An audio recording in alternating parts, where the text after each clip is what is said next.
Hello everybody, welcome back to the platform. Today is the day I've been looking forward to for quite some time now. Is the arrival of the E-train.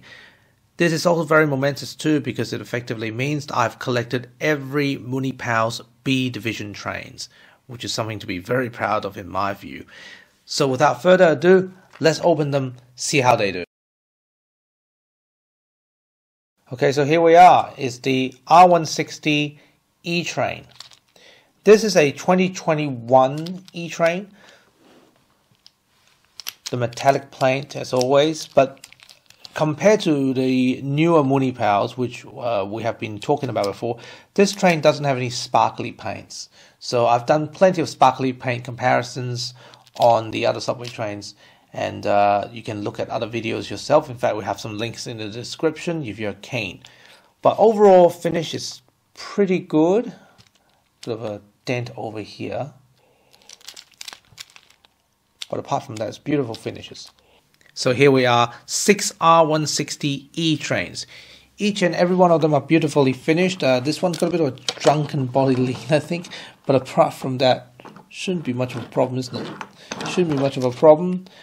They all feel a little bit more rigid on the side, especially the front of the train. I can clearly feel it with my thumb. They're all lovely finishes, and I look forward to create lots of videos with them. There are a lot of requests as to what station I should do. Some of you want me to do the Jamaica Central Parsons Archer. The other viewers want me to do Kew Gardens Union Turnpike or Chambers Street World Trade Center. All these major stations. So we'll get to complete one by one. But here we go. I think we're going to have a lot of videos coming very soon on the E-trains.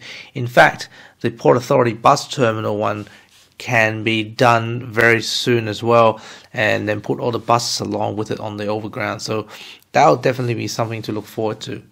So meanwhile, at the back of the box, there are many interesting facts. You can go through them yourselves.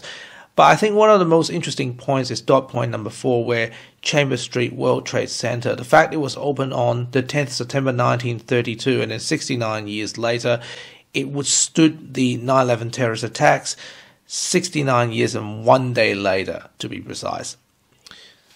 Some very, very interesting information, and of course, you got the route map on the side. So without further ado, let's do a test run, see how they do.